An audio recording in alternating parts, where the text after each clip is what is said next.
দেখছেন স্বপ্নধারা নিউজ আর এক্সট্রা, সহযোগিতায় আলোক health care and হাসপাতাল।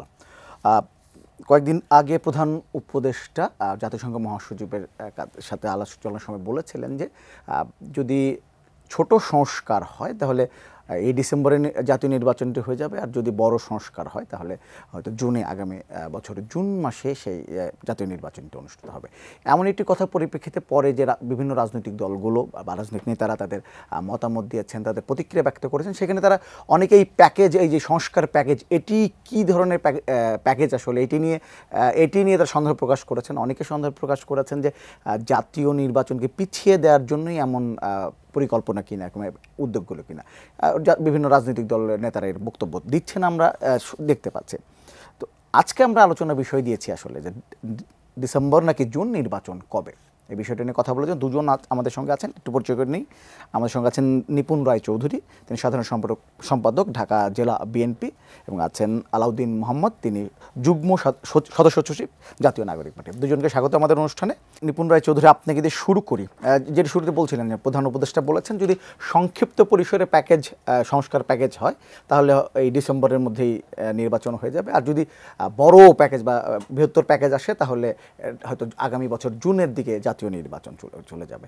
এরপর থেকে বিএনপির থেকে এক ধরনের এই বক্তব্যের বিভিন্ন নেতার যে বক্তব্য দিয়েছেন, তারা এটি নিয়ে একজন সংশয় প্রকাশ করছেন যে আসলে নির্বাচন কি পিছিয়ে দেওয়ার জন্য কিনা, বা এই ধরনের বক্তব্য আসছে, আমরা শুনতে পাচ্ছি। এবং তারা খুব একটা বলছেন যে আসলে একটা রোডম্যাপ ঘোষণার জন্য, নির্বাচন রোডম্যাপ ঘোষণার জন্য তারা দিচ্ছেন।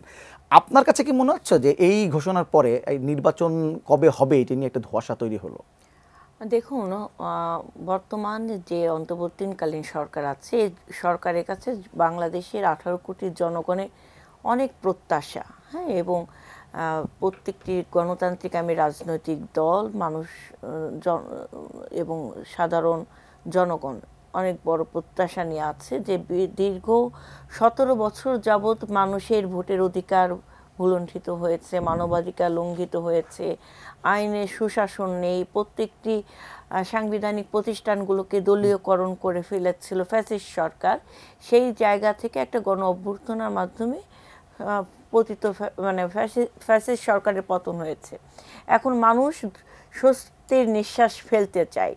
তো এখন আমাদের গণতান্ত্রিক ধারা আমরাও চর্চা করতে পারছি, এখানে আমাদের কথা বলতে বাধা নেই, আমাদের রাজনৈতিক কর্মসূচিগুলো আমরা করতে পারছি, সব ঠিক আছে। কিন্তু মানুষের যে ভোটের অধিকার, যে অধিকার প্রয়োগ করে বাংলাদেশের জনগণ তার মালিকানা ফিরে পাবে এবং জনগণ তার নির্বাচিত সরকারের মাধ্যমে একটি আপনার জনগণের জবাবদিহিতার সরকারের মাধ্যমে তার সংস্কার এবং তার সকল দাবি দাওয়া পূরণ হবে। সেই জায়গা থেকে দীর্ঘ 17 বছর মানুষ বঞ্চিত। এখন যত দ্রুত সম্ভব নির্বাচন দেওয়া প্রয়োজন, এটা বিএনপি স্বার্থে নয়। বিএনপি বিরোধিতা করছে বিষয়টা তা নয়, কিন্তু আপনারা দেখছেন যে দেশি বিদেশি ষড়যন্ত্রকারীরা বিভিন্ন ধরনের ষড়যন্ত্রে কিন্তু ওক পেতে আছে, এবং ফ্যাসিস্ট পতিত যে সরকার, সেই পতিত সরকার ফ্যাসিস্টের যে দোসররা আছে তারা কিন্তু এখনও কিন্তু বাংলাদেশের মাটিতে আছে। এবং আমাদের পার্শ্ববর্তী দেশ ভারতে যে গণহত্যাকারী শেখ হাসিনাতে সেখানে আশ্রয় নিয়েছে, এবং সেখান থেকে তিনি বিভিন্ন সময় মিডিয়ার মাধ্যমে, সোশ্যাল মিডিয়ার মাধ্যমে তিনি উস্কানিমূলক বক্তব্য দিচ্ছেন। সব কিছু মিলিয়ে বাংলাদেশের জনগণের যে প্রত্যাশা এবং এই ত্যাগ এবং এই গণ অভ্যুত্থানের যে মহিমা, সেই মহিমা যেন ভুলণ্ঠিত না হয়। কারণ নির্বাচন যত দ্রুত হবে ততই কিন্তু সকল সমস্যার সমাধান হবে। নির্বাচিত সরকারদের যে সমস্যার সমাধান হবে, অনির্বাচিত সরকারদের সেটা কখনোই সম্ভব নয়। এখন প্রশ্নটা হচ্ছে যে এখানে 7 মাস অতিক্রম হয়ে গেল এই অন্তর্বর্তীকালীন সরকারের। এই সরকার এখনো পর্যন্ত আগামী জাতীয় নির্বাচন কবে হবে সেই ডেটটা কেন ডিক্লেয়ার করছে না? আমাদের প্রশ্নটা ওইখানে। এখন বাংলাদেশে শুধু বিএনপি নয়, এখন সাধারণ জনগণের ভিতর এক ধরনের ধোঁয়াশা, এক ধরনের সংশয় কাজ করছে আসলে কবে নাগাদ জাতীয় নির্বাচন হবে।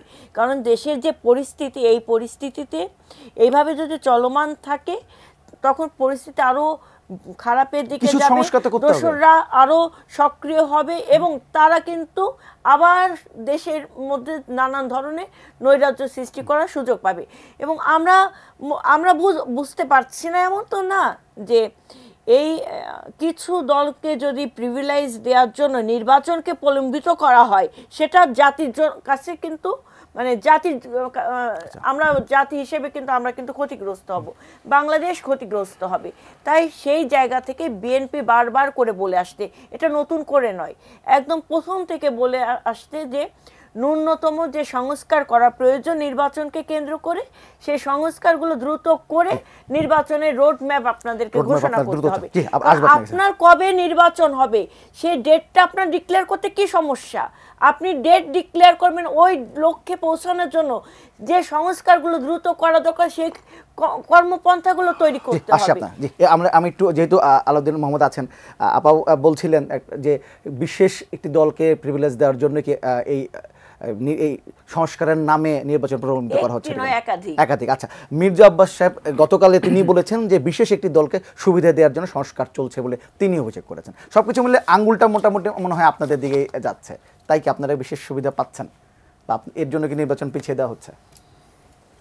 ধন্যবাদ। আপনার মাধ্যমে আমি আমার সহ আলোচক সম্মানিত নিপুণ রায় চৌধুরী এবং যারা দেখছেন সবাইকে ধন্যবাদ জানাতে চাই।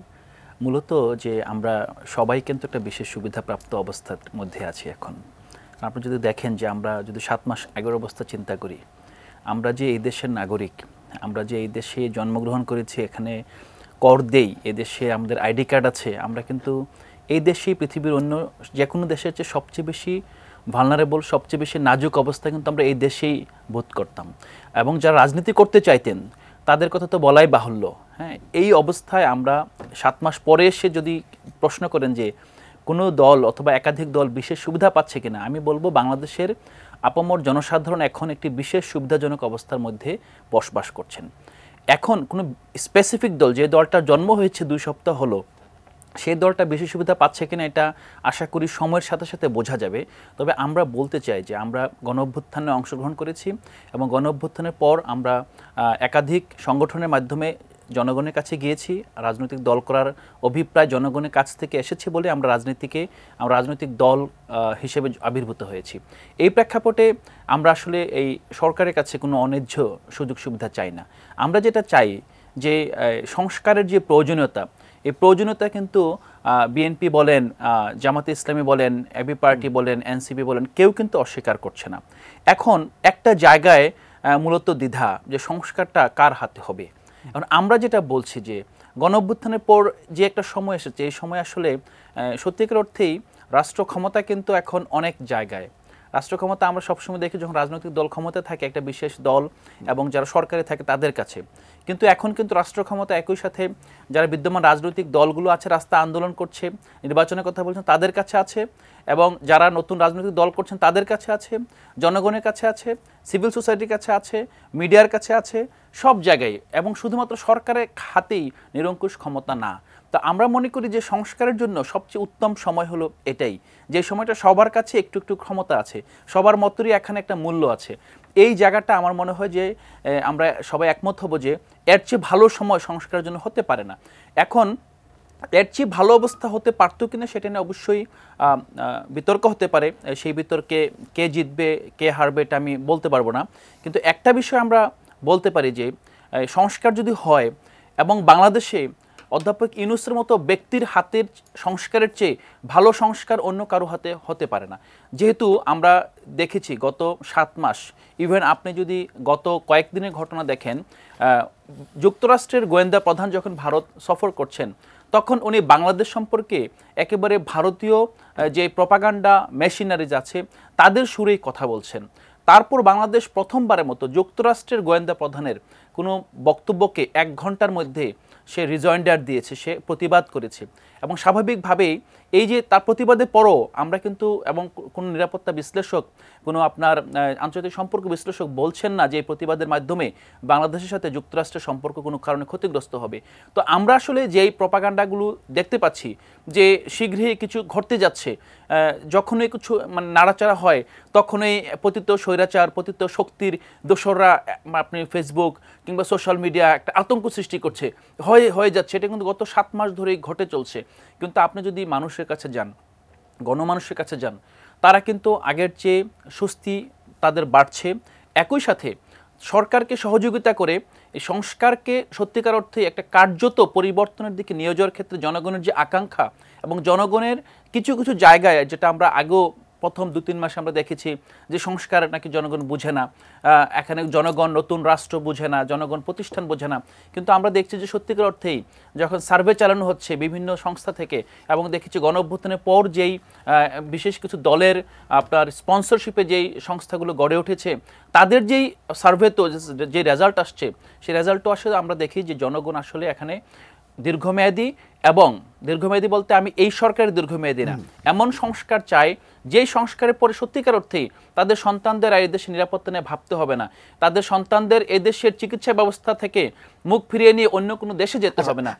এই জায়গাগুলোতে আমার মনে হয় আমরা যদি দেখতে পারি যে আসলে জনগণ কি চায়, এটা শুধু নির্বাচন না, জনগণকে আপনি আরও বিভিন্ন উপায়ে দেখতে পারেন। কিন্তু সবচেয়ে বড় বিষয় হলো যে আমরা বিশ্বাস করি যে সংস্কারের সাথে নির্বাচনের আসলে কোনো বিরোধিতা নেই, এবং নির্বাচনের মতো নির্বাচন কমিশন, ইভেন আমি যদি সময় দেন আমি একটা ছোট্ট বিষয় বলি, আপনারা জানেন যে গতকাল নির্বাচন কমিশন সংস্কারের যে প্রস্তাবগুলো এসেছে, যে সুপারিশগুলো দিয়েছে, সে সম্পর্কে একটা বড় আপনার লিখিত প্রতিবেদন দিয়েছে যে তারা কোন কোন জায়গায় তারা আসলে এই সংস্কারকে মানতে পারছেন না। এবং সেখানে স্পষ্টতই দেখা যাচ্ছে নির্বাচন কমিশনের স্বাধীনতার নামে, তাদের যে স্বতন্ত্র প্রতিষ্ঠানের স্বতন্ত্রতা রক্ষার নামে তারা কোনো ধরনের হস্তক্ষেপ চাচ্ছে না। এবং সবচেয়ে বড় বিষয় হলো যে আপনি বর্তমান যে আইন আছে, সে আইনে আগে যে 3টা নির্বাচন কমিশনারগণ করে গিয়েছেন, তাদেরকে কিন্তু আপনি আইনের আওতায় আনতে পারবেন না। এই সংস্কার কমিশন নতুন একটা প্রস্তাব নিয়ে আসছে যে এয়ারপোর্ট থেকে যদি কারো আন্ডারে এমন নির্বাচন হয়, তখন সে যদি পদ ছেড়ে চলেও যে রিটায়ারমেন্টে যায়, তাকে আইনের আওতায় আনা যাবে। কিন্তু আমরা দেখছি যে এই নির্বাচন কমিশন বলছে যে না, তাদেরকে আইনের আওতায় তারা যখন রিটায়ারমেন্টে যাবে কখনোই আনা যাবে না। তাহলে আমরা দেখেন যে আমরা কিরকম একটা বদ্ধ অবস্থার মধ্যে আছি। নির্বাচনের মাধ্যমে যে স্বৈরতন্ত্র প্রতিষ্ঠিত হয়েছিল, সেই নির্বাচন ব্যবস্থা সংস্কার করতে গিয়ে আমাদেরকে বড় ধরনের বাধার মুখোমুখি হতে হচ্ছে। জি, আলাদের মধ্যে আপনারা যখন কথা বলেন, মানে সরকারের এত প্রশংসা করে এবং সরকারের সমর্থনে যেভাবে কথা বলেন, আমার মনে হয় এর জন্য অন্যান্য দলগুলো অনেক সময় সন্দেহ করে যে আপনারা আসলে সরকার এবং এনসিপি আসলে একই দিকে কিনা, এই ধরনের একটা সংশয় থাকে। আপনি নিশ্চয়ই কথা বলবেন এটা নিয়ে। আমি একটু নিপুণরা চৌধুরী আপনার কাছে একটু জানতে চাই, এই যে নির্বাচনের রোড ম্যাপ দেওয়া যাচ্ছে না, এর জন্য আসলে দায়টা কার? মানে রাজনৈতিক দলগুলোর, যারা ঐক্যমতে পৌঁছতে পারছে না, নাকি সরকারের মনে করেন, নাকি আসলে বাংলাদেশের একটা রাজনৈতিক দীর্ঘদিনের সংস্কৃতি যে সব কিছুতে আসলে সব রাজনৈতিক দল কোনো সময় একমত হতে পারে না, এই সংস্কৃতিটা? দেখুন, রাজনীতির প্রেক্ষাপটে সবাই যে একমত হবে সেটা কোনো বাধা ধরা নিয়ম নাই, কিন্তু জাতীয় স্বার্থে, জনগণের স্বার্থে সকল দলকে একমত হতে হবে একটি বৃহৎ স্বার্থ অর্জন করার জন্য। তো আমি যেটা বলেছি যে দীর্ঘ 17 বছর যাবৎ কিন্তু বাংলাদেশের জনগণ তার যে মৌলিক অধিকার, ভোটের অধিকার, আপনি বলেন যে ভোট দিলেই কি গণতন্ত্র প্রতিষ্ঠা হলো, বিষয়টা না কিন্তু, হ্যাঁ, কিন্তু ভোট হচ্ছে গণতন্ত্রের প্রাথমিক ধাপ। হ্যাঁ, তো সেই ধাপ থেকেও কিন্তু জনগণ বঞ্চিত। এখন আপনি এই সরকারের যত ভালো দিকগুলো আছে, এই সরকারকে কিন্তু সকল রাজনৈতিক দল সহযোগিতা করছে, এখনো পর্যন্ত করছে। কারণ কি, আমরা বিশ্বাস করি বাংলাদেশের ছাত্র জনতা, রাজনৈতিক দল এবং জনতা সকলের সম্মিলিত প্রচেষ্টার মাধ্যমে যে গণ অভ্যুত্থান সংগঠিত হয়েছে, যার মাধ্যমে ফ্যাসিস্ট সরকারের পতন হয়েছে এবং বাংলাদেশের মানুষ স্বস্তির নিঃশ্বাস ফেলছে। এটা কিন্তু করে একক ব্যক্তি দ্বারা সংগঠিত হয়নি, কিংবা কোটি কয়েক মানুষ দ্বারা সংগঠিত নয়, এটা বৃহৎ একটি যজ্ঞের মাধ্যমে সংগঠিত হয়েছে। এখন এই যজ্ঞটা আপনার কিভাবে হলো? দীর্ঘ 17 বছর যাবৎ বিএনপি সহ সকল গণতান্ত্রিক রাজনৈতিক দল, সাধারণ জনগণ ভুক্তভোগী হয়েছে এবং গুম খুন হামলা মামলা শিকার হয়েও এই ধারাকে অব্যাহত রেখেছে এবং এই আন্দোলনকে অব্যাহত রেখেছে বলেই আজকে এই ক্ষেত্র তৈরি হয়েছে, যেখানে ছাত্র জনতা শেষ সময়ে এসে আপনার এই বিস্ফোরণ ঘটাতে সক্ষম হয়েছে এবং সাধারণ জনগণ সেখানে সবাই সবাই মিলে আন্দোলনটা করলেন। 7 মাসের মধ্যে কেন আপনাদের মধ্যে না 7 মাসের মধ্যে আমাদের কোনো বিভেদ না। আমাদের কথাটা হচ্ছে যে দেশের স্বার্থে, জনগণের স্বার্থে এই বিজয়কে যেন নস্যাৎ না হয়, যেন আমরা ষড়যন্ত্রের মানে পা ফেলে আমাদের এই অর্জনকে যেন ব্যাহত না হয়, তার জন্য আমাদের সবাইকে দেশের স্বার্থ রক্ষা করার জন্য এবং গণমানুষের অধিকারকে পূর্ণ প্রতিষ্ঠা করার জন্য নির্বাচন এখন অনিবার্য। কিন্তু সংস্কার যদি সংস্কারটা তাদের আমরা তো বিএনপির পক্ষ থেকে সর্বপ্রথম 2023 সালে আপনার 13ই জুলাই দেশনায়ক জনাব তারেক রহমান সকল গণতান্ত্রিক রাজনৈতিক দলের সাথে বসে সংস্কারের প্রস্তাব তুলেছে। বিএনপির আগে কেউ সংস্কারের প্রস্তাব তোলে নাই, এবং বিএনপি যে সংস্কারের প্রস্তাব দিয়েছে সেই সংস্কারগুলো কিন্তু এই সংস্কার কমিশন বলেন, সকল গণতান্ত্রিক রাজনৈতিক দল বলেন, তাদের প্রস্তাব এবং বিএনপির প্রস্তাব কিন্তু এক। তো বিএনপি তো প্রস্তাব চায়, কিন্তু বিএনপির কথা হচ্ছে কি, এবং গণমানুষের কথা যে নির্বাচিত সরকার দিয়ে সকল সংস্কার সম্ভব, এবং অনির্বাচিত সরকার দিয়ে সব সংস্কার আপনি সম্পূর্ণ করতে পারবেন না। এখন নির্বাচনকে বৈধতা দেওয়ার জন্য কিংবা অবাধ, সুষ্ঠু, নিরপেক্ষ নির্বাচনের জন্য যতটুকু সংস্কার করার প্রয়োজন দ্রুত ওই সংস্কার করতে হবে। পাশাপাশি আপনাকে জাতির উদ্দেশ্যে রোড ম্যাপ ডিক্লেয়ার করতে হবে। কেন করতে হবে? কারণ এখনও প্রতিটা জায়গায় আপনার ষড়যন্ত্র চলছে। এখন আমাদের নারীদের উপর যেভাবে ধর্ষণের লীলাখেলা চলছে, এটা কি ষড়যন্ত্রের অংশ না? এইখানে কি দেশকে মানে সরকারকে ব্যর্থ করার একটা প্রক্রিয়া চলছে না? আপনার কি মনে হয়? অবশ্যই চলছে। এখানে অনেক ধরনের ষড়যন্ত্র আছে, যেটা আমি আমার ছোট ভাই আলাউদ্দিন যেটা বলল, হ্যাঁ, যে জনগণ এখন স্বস্তির নিঃশ্বাস ফেলছে। আলাউদ্দিন, আমাদের জনগণ তো ভাই স্বস্তির নিঃশ্বাস ফেলবে বলেই তো জীবন বাজি রেখে রক্ত দিয়ে এই মানে রক্তক্ষয়ী যুদ্ধের মাধ্যমে এই ফ্যাসিস্ট সরকারের পতন ঘটিয়েছে। কিন্তু জনগণ এখন কিন্তু বারবার করে, আপনি মাঠে যখন যাবেন, তৃণমূলে যাবেন, তাদের কথা কি, দোকানপাটে যাবেন, তারা বলে কি যে ভাই আপার নির্বাচনটা কবে হবে, ভাই নির্বাচনটা কবে হবে। নির্বাচন হলে একটা স্বস্তি নিঃশ্বাস, কারণ এখন আইন শৃঙ্খলার অবস্থা খুবই অবনতি। এখানে লুটপাট, দুর্নীতি, তারপর আপনার চাঁদাবাজি থেকে শুরু করে, মানে আপনি বলেন যে একটা বাসায় হুট করে ছাত্র জনতার নামে, বৈষম্য ছাত্র জনতার নামে রেট দিয়ে দিচ্ছে, ওই একটা বাসায় রেট দেওয়ার কারণে আরো 10টা বাসা কিন্তু আতঙ্কিত হয়ে যাচ্ছে। এটা কি জনগণের জন্য স্বস্তির কাজ? আপনি কি বলবেন? কখনোই না। তো আমার আইন শৃঙ্খলা যদি শক্ত থাকে, নিরাপদ থাকে, তাহলে কেন না? আলাউদ্দিন বলবে না কেন? ও যদি গণমানুষের অধিকার প্রতিষ্ঠার জন্য রাজনীতি করছে, ওরা শুরু করেছে, ও তো এই জনগণের পক্ষের কথা। একটা ফোন নিয়ে তারপর একদম জনগণই ফোন দিয়ে, ফোনটা নিয়ে আসি। জি অবশ্যই। হ্যালো, জি জি, আপনার নামটি বলে প্রশ্ন করুন। আমি যশোর চৌগাছা থেকে জুমারুল ইসলাম বলছি। জি জুমারুল ভাই বলেন। আমার প্রশ্ন জাতীয় নাগরিক পার্টির প্রতিনিধির কাছে। জি বলেন। যে প্রশ্নটা যে আগামী নির্বাচন যে আসছে, জাতীয় সংসদ নির্বাচনে পার্টির থেকে যে 3 জন উপদেষ্টার ভিতরে 1 জন উপদেষ্টার দল করছে, 2 জন স্বপদে বহাল রয়েছে। এখন আগামী নির্বাচনে নিরপেক্ষতার স্বার্থে ওনাদের পদত্যাগ করা উচিত আমি মনে করি, যেহেতু একটা খুব গুরুত্বপূর্ণ। জি, আপনার প্রশ্ন বুঝতে পেরেছি, আপনার প্রশ্ন বুঝতে পেরেছি, আপনার প্রশ্ন বুঝতে পেরেছি। অনেকে কোশ্চেনের প্রশ্নে আমরা নিশ্চয়ই উত্তর। আচ্ছা, আরেকজন আছেন মনে হয়। হ্যালো, হ্যাঁ, আমি মোহাম্মদ আতাউল্লাহ, রাজশাহী থেকে বলছি। আমার দুইটা প্রশ্ন। প্রথম প্রশ্ন এনসিপির ভাইয়ের কাছে, যে ওনার কাছে প্রশ্ন হচ্ছে যে আপনারা মোটাদাগে সংস্কারগুলো করতে পারবেন না, আপনারা শুধুমাত্র যেটা করতে পারবেন যে নির্বাচনী যে সংস্কার সেটা আগে করুন, আর আপনাদের যে প্রধান দাবিগুলো যে আপনারা ওই যে সংবিধান সংস্কার এবং সেকেন্ড রিপাবলিক, আর এই যে আপনি কি কি করতে চাচ্ছেন মোটাদাগে যেগুলো, এগুলো আপনাদের নির্বাচনী ইস্তেহার হিসেবে দেন। যদি সংখ্যাগরিষ্ঠ জনগণ মনে করে যে আপনাদের এই দাবিগুলো যৌক্তিক, তাহলে অবশ্যই আপনাকে জয়যুক্ত করবে, আর যদি না চায় তাহলে অন্য একটা দলকে জয়যুক্ত করবে। এটা। আর আরেকটা হচ্ছে যে আপনাদের যে সার্জিস আলম কয়েকদিন আগে বললো যে হাসিনার ফাঁসি না হওয়া পর্যন্ত কেউ নিয়ে আসবে না নির্বাচনের কথা, তার কথার মধ্যে কিন্তু ওই হাসিনার মতো জনগণের কণ্ঠ রোধ করে একটা কথা। আলাউদ্দিন মোহাম্মদ, বিরতিতে যাওয়ার আগে 2 জন দর্শক আপনাকে প্রশ্নগুলো করেছেন, আমি বলবো না, কে মনে আছে আপনার? একজন বলছেন যে একজন উপদেষ্টা তিনি পদত্যাগ করে আপনাদের দলের দায়িত্ব নিয়েছেন, আরও 2 জন ছাত্র প্রতিনিধি সরকারে আছেন, তারা কেন পদত্যাগ করছেন? এর সাথে যুক্ত করি, আজকে গণ অধিকার পরিষদ কিন্তু দাবি করেছে যে তারাও যেন পদত্যাগ করেন, না হলে আসলে এটি নিরপেক্ষ থাকবে না, নির্বাচনের সময় সরকার আসলে নিরপেক্ষ থাকতে পারবে না। এই প্রশ্ন নিশ্চয়ই আপনার বারবারই শুনতে হচ্ছে আপনাদেরকে। জি, এখানে যে দুটো প্রশ্ন এসেছে, হ্যাঁ, বারবারই শুনতে হচ্ছে এবং প্রশ্নের উত্তরটা আসলে বারবারই একই উত্তর দিতে হচ্ছে, এটার খুব বেশি তফাৎ নেই, নতুনত্ব নেই। মূলত এই গভর্নমেন্টের যে মূল কাজ, সেই কাজ তো আসলে কোনো মানে বিজনেস অ্যাজ ইউজুয়াল সরকার পরিচালনা না, আসলে এটা একটা গণ অভ্যুত্থানের ফলে সৃষ্ট সরকার এবং এটা একটা স্পেশাল ম্যান্ডেট আছে, যে ম্যান্ডেটটা মূলত সংস্কার এবং সংস্কার পরবর্তীতে বিচারের ম্যান্ডেট। তারও আগে এই গণহত্যার যে বিচার, এই বিচারের একটা সুস্পষ্ট আপনার আমরা যদি অ্যাচিভেবল একটা গাইডলাইন অথবা আমরা যেটা বলি যে নির্বাচনের আগেই একটা সাবস্টেন্সিয়াল জাস্টিস এনশিওর করা, যেটা থেকে প্রত্যাশা সৃষ্টি হতে পারে, জনগণ মনে করতে পারে যে না আসলে এটা ধারাবাহিকতা চলবে।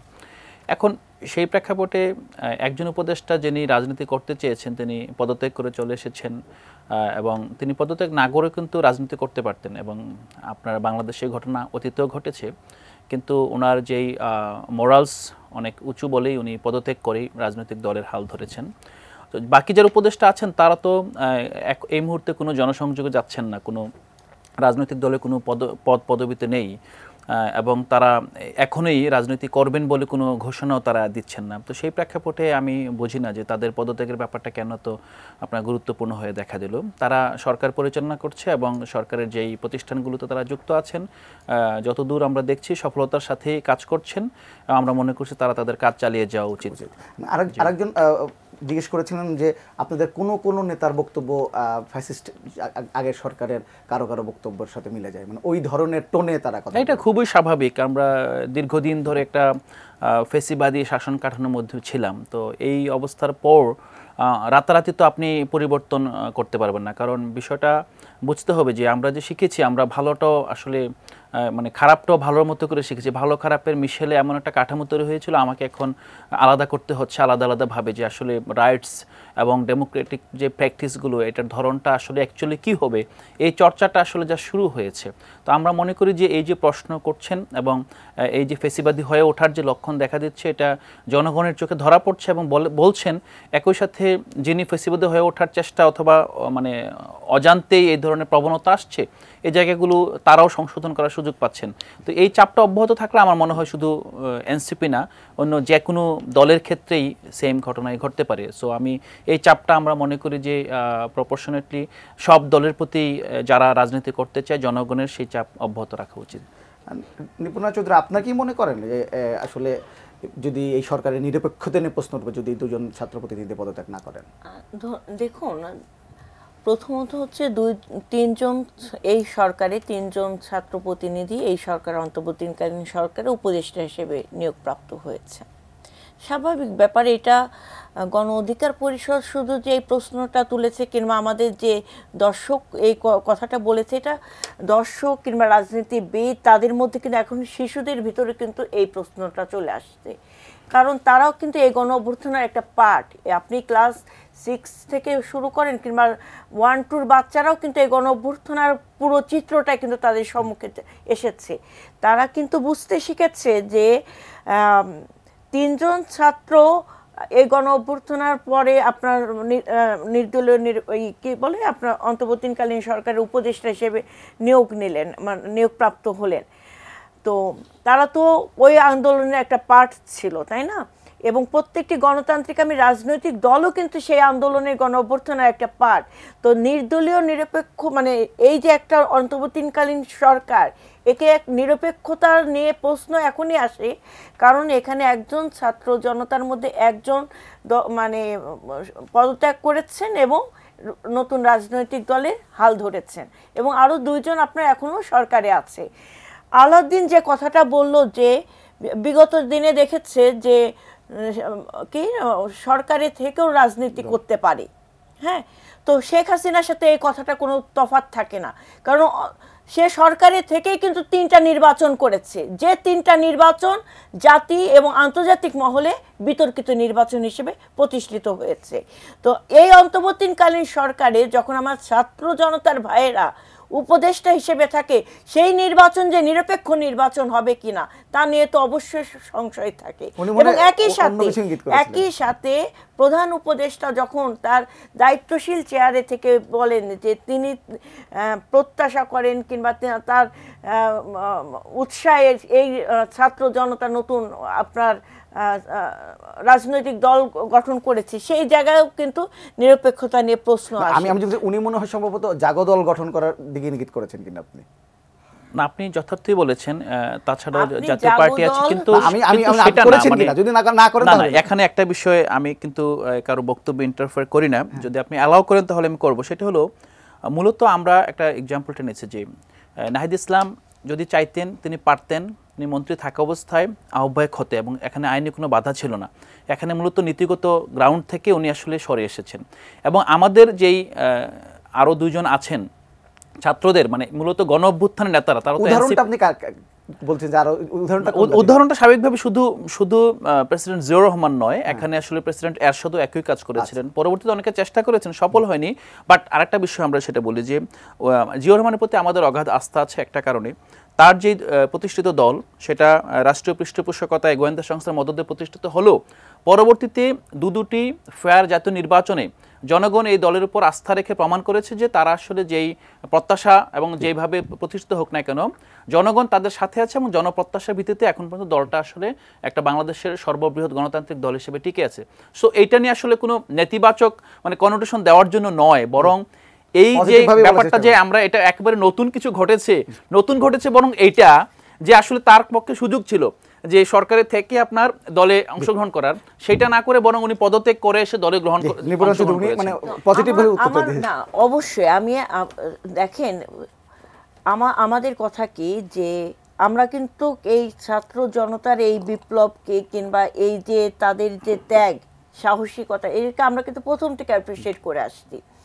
কিন্তু যখন আমরা মনে করব যে গণমানুষের অধিকার প্রতিষ্ঠা করার জন্য আমরা রাজনীতি করব কিংবা জনগণের সাথে রাজনীতি করব, তখন কিন্তু ক্ষমতার ওই চেয়ারটাকে দূরে সরিয়ে রেখে নিজেকে শক্ত হাতে মানে দাঁড়া করানোটাই কিন্তু সবচেয়ে বড় চ্যালেঞ্জ, এবং সেই চ্যালেঞ্জকে অ্যাকসেপ্ট করে ওই মানে জনগণের প্রতিনিধি হিসেবে ওই রাজনৈতিক ব্যক্তি। হ্যাঁ, তো সেই জায়গা থেকে নাহিদ ইসলাম তিনি উপদেষ্টা হিসেবে ছিলেন এবং পরবর্তীতে তিনি পদত্যাগ করে নতুন দল গঠন করেছেন। আমি কিন্তু প্রথম থেকে বলছি, একদম শুরু থেকেই 5 আগস্টের পর 6 আগস্ট যখন আমি বের হলাম, তারপরেই যখন মানে জেল থেকে বের হলাম, তারপরেই যখন আমি প্রথম টকশোতে এসেছিলাম, তখন থেকে আমি বলেছি আমাদের সবচেয়ে ভালো হতো আমাদের এই 3 সেনা যোদ্ধা যদি রাজপথ মানে এই ক্ষমতার চেয়ারে না বসে যদি রাজপথে জনগণের কাতারে দাঁড়িয়ে যদি আরও ভোকাল হয়ে যদি জনগণের অধিকার প্রতিষ্ঠায় সংগ্রাম করত, আওয়াজ তুলত, তাহলে তারা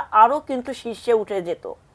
কারণ ক্ষমতা মানুষকে কিন্তু অনেক পিছিয়ে দেয়। এখন কি হলো, একটু হলেও কিন্তু নাহিদ ইসলাম কিন্তু বিতর্কিত হয়েছে।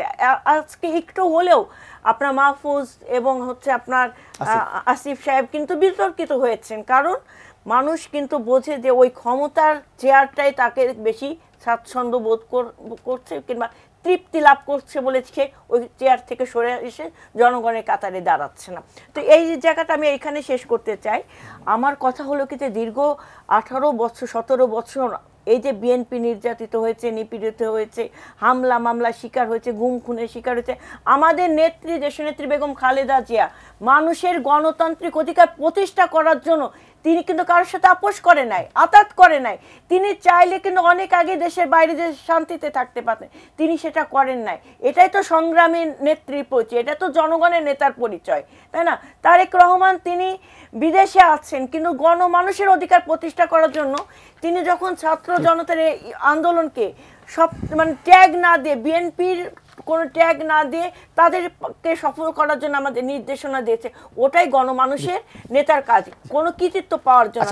আমি বলতে চাই, আমি শেষ করে নিই, যে কোনো রাজনৈতিক নেতার রাজনীতি করার প্রথম তার মাথার মধ্যে থাকতে হবে যে আমি জনগণের সেবক হতে চাই, এবং জনগণের সেবক যখন আপনি নিজেকে মনে করবেন তখন ক্ষমতার চেয়ার কোনো প্রয়োজন হয় না। আপনার কিছু বলার আছে? আমার একটা জায়গায় দিদির সাথে যে আপত্তিটা, ঠিক আপত্তি না, আমি বলবো যে প্রথমত উনি যেই কথাটা বলেছেন খুবই যথার্থ, যে 6 আগস্ট উনি জেল থেকে বেরোয়েই প্রথম যে টক শোতে বললেন যে ছাত্রনেতাদের পক্ষে সুযোগ ছিল তারা মাঠে থেকে জননেতা হয়ে ওঠার এবং সরকারকে চাপ প্রয়োগ করে সংস্কার কিংবা যেটাই আদায় করার।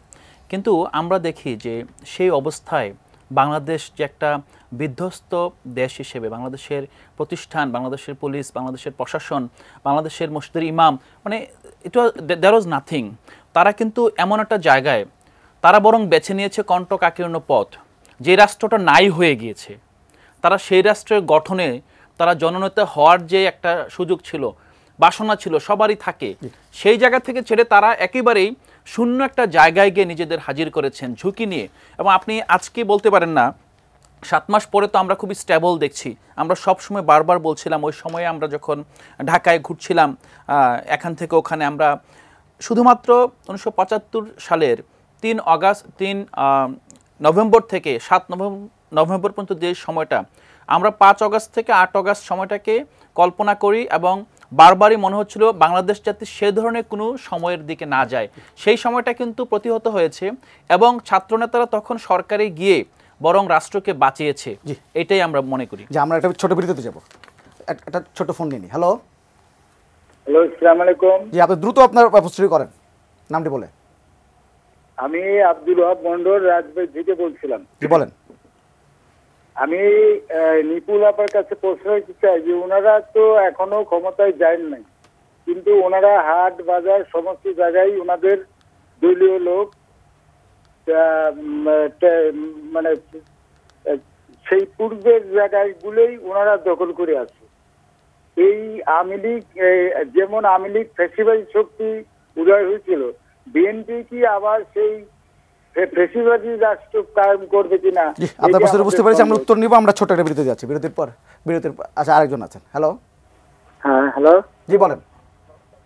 যে আমার প্রশ্নটা হলো, বাংলাদেশে যে 5 তারিখে যে ঘটনাটা ঘটলো, নজিরবিহীন একটা ঘটনা, সেটা কি শুধু শেখ হাসিনাকে বাংলাদেশ থেকে তাড়ার জন্য, না তার সহযোদ্ধা, তার সহকর্মী যারা ছিল, গ্রামগঞ্জে যে অত্যাচার যে নিগৃহীত আমরা হয়েছি অতীতে?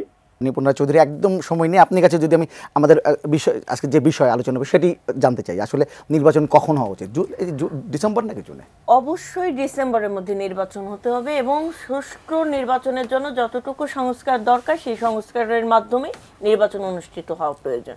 কারণ সময় যত দেবেন ততই ষড়যন্ত্র বাড়বে এবং ষড়যন্ত্র মোকাবেলা করার জন্য রাজপথে হয়তো আবার আমাদেরকে সবাইকে নামতে হবে। তো সেই আরেকটা রক্তক্ষয়ী যুদ্ধ যেন না হয়, একটি সুষ্ঠু ধারার মাধ্যমে যেন আমরা জনগণের সরকার হস্তান্তর, মানে জনগণের প্রতিনিধির সরকার হস্তান্তর করতে পারে এই অন্তর্বর্তীকালীন সরকার, সেই প্রত্যাশাই থাকবে। আর উদ্দিন মোহাম্মদ, আসলে আপনার কি মনে হয় যে আসলে যদি নির্বাচন দীর্ঘায়িত হয় তাহলে একটা আবার রাজপথ আন্দোলনের একটা আশঙ্কা তাহলে থেকে যাচ্ছে, যেহেতু নিপুণ চৌধুরী বলছেন? না, নির্বাচন দীর্ঘায়িত হলে যদি রাজপথে আন্দোলন করতে তারা যান, তাদের গণতান্ত্রিক অধিকার, তারা যেতেই পারেন। তবে একটা বিষয় আমরা বারবার বলছি যে তারা যেটা বলছেন যে অনির্বাচিত সরকার কিংবা এই সরকারের ম্যান্ডেট, তো আমরা মনে করি যে এই সরকারের চেয়ে ম্যান্ডেট বাংলাদেশে কোনো কালে কোনো সরকারের ছিল না। রক্তের ম্যান্ডেট কখনোই আপনার ব্যালটের ম্যান্ডেটের চেয়ে ছোট করে আপনি দেখতে পারেন না। তবে আমরা এই সরকারকে অনুরোধ জানাবো, তাদের আহ্বান জানাবো, তারা খুব দ্রুত যে সংস্কার প্রস্তাবগুলো এসেছে সংস্কারগুলো বাস্তবায়নে উদ্যোগ গ্রহণ করুন। রাজনৈতিক দলগুলো, বিশেষ করে বড় রাজনৈতিক দলকে আস্থায় নিয়ে সংস্কার যত দ্রুত বাস্তবায়ন করা যায়। পুলিশ তাদের কমিশন চাচ্ছে, তাদেরকে কমিশন করে দেন। তারপর নির্বাচন কমিশন যে আপত্তি জানিয়েছে সেগুলো সমাধান করুন। প্রতিটি ক্ষেত্রে সংস্কারকে ভিজিবল করে তুলুন। ভিজিবল সংস্কারের পূর্বে নির্বাচন হলে নির্বাচনটি সংস্কার যেই সংস্কারের ধারাবাহিকতাটাকে প্রশ্নবিদ্ধ করবে এবং আমরা এটা কখনোই বিশ্বাস করতে পারি না যে কোনো নির্বাচিত সরকার এসে তাদের মতো করে সংস্কার করবে। আপনি যদি 30 সেকেন্ড সময় দেন, যদি আপনার বিএনপি 31 দফা, যেটা আপু বলেছেন, 31 দফার সবগুলোই এই সরকারের সংস্কারের এজেন্ডার মধ্যে আছে, যদি এজেন্ডার মধ্যে থাকে তাহলে আপনি কেন এটাকে নিজেই করতে হবে? এই সরকারকে সুযোগ দিন, এই সরকারকে সহযোগিতা করুন। মির্জা আব্বাসের বক্তব্যটি একটু খেয়াল করে দেখুন, তারা বলছে যে যার সরকারই করুন, যেই কলমে লিখুন না কেন, তারা এসে সবগুলোকে উল্টে দিবেন। তো এই ধরনের যে ইগোইস্টিক কথাবার্তা আমরা রাজনীতিতে দেখতে চাই না। আমরা চাই এই সরকারকে সবাই মিলে সহযোগিতা করে সংস্কারকে ভিজিবল রূপ নিয়ে নির্বাচনে সবাই হাসি মুখে অংশগ্রহণ করি এবং সবাই এই নির্বাচনের মাধ্যমে একটা গণতান্ত্রিক উত্তর নিয়ে দেশকে এগিয়ে নিয়ে যাই। ধন্যবাদ আমাদের সঙ্গে যুক্ত হওয়ার জন্য। সময় একদম শেষ হয়ে গেছে। দর্শক, নিউজ এক্সট্রা আজকের পর্ব থেকে এখানে বিদায় নিচ্ছি। আগামী পর্বে আবারও দেখা হবে। ততক্ষণ পর্যন্ত ভালো থাকবেন, সুস্থ থাকবেন, এই টুনের সঙ্গে থাকবেন।